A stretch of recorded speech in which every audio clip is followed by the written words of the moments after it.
tour.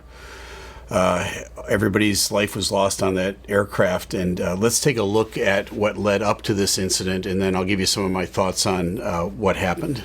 We are 39 at the back of the statue looking for Bravo tour information pop-up.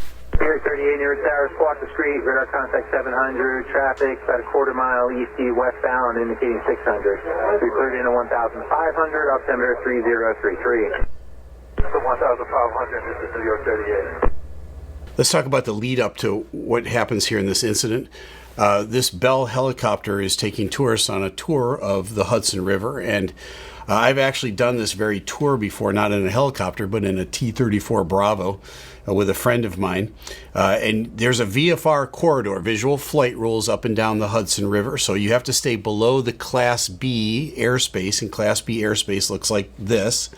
And you have to be at 1,300 feet or below, but as long as you're below that airspace, it's called a Bravo tour, right, for that Class B airspace.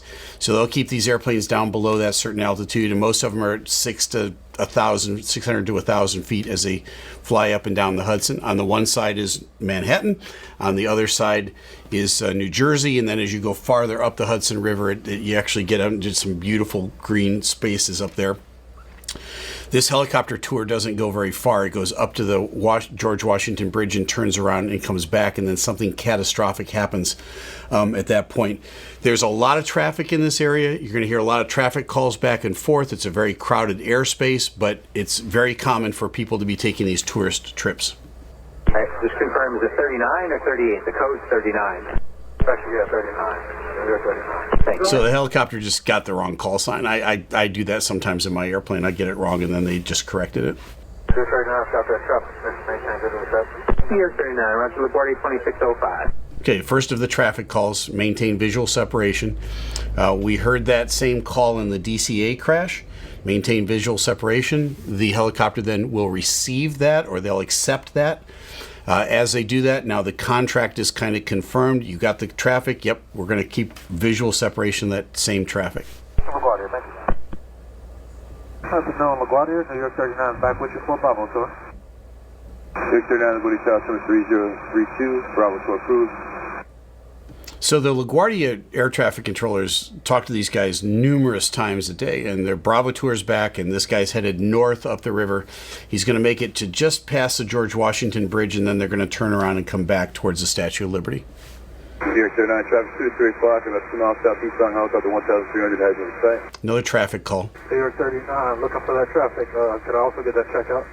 New York 39, leaving the Bravo, ready to turn at 12 frequent cruise traffic, full facing north south 15 helicopter. So he says, can I also get a checkout? What's he asking there when he says that? He's asking for VFR flight following. So he's not on an instrument flight plan where it's a prescribed route that you have to go. He knows he's supposed to stay below that 1,300 feet. He knows he's going to go up and down the Hudson River corridor, but he wants a radar facility, or LaGuardia in this case, to follow him. And if they have the time, and they will then give him traffic calls. They've been doing that up to this point. So they just confirmed now with New York 39 that they're going to follow him and they're going to call traffic. So that's very nice. It's a kind of a safeguard for mid-airs. Got that traffic to side, maintain a visual set, New York 39, thanks for help.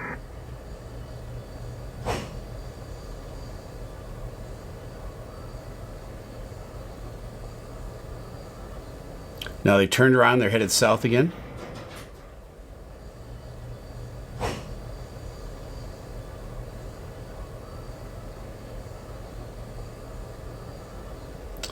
Okay, at some point now they're approaching the entrance to the Holland Tunnel, and just basically even less than a quarter mile away from that, something catastrophic happens with this helicopter.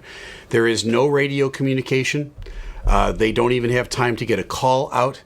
The conjecture is that either they hit something or somehow maybe the rotor on the aircraft came apart. Here's how a helicopter works. The wing, if you will, the wing on a helicopter is that rotating blade on the top called a rotor. That's the primary rotor. It's spinning at a very high speed, but the leading edge of that the rotor that's spinning around is creating lift for the helicopter. So all the weight of the helicopter is lifted up on that.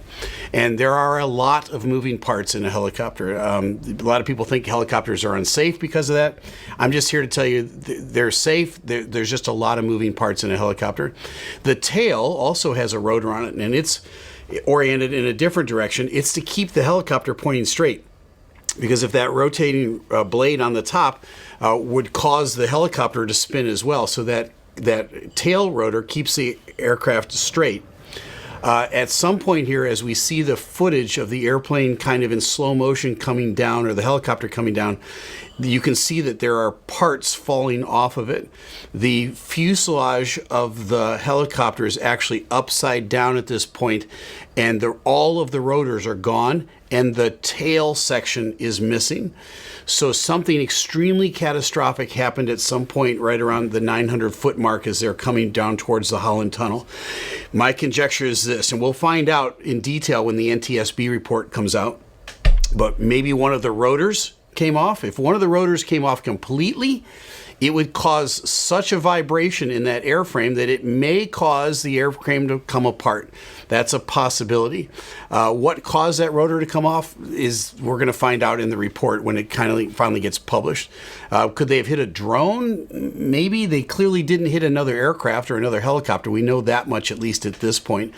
But they came apart in air. The tail of the airplane came off. All of the rotors came. You can see here one of the rotors separating from the airplane and falling into the river.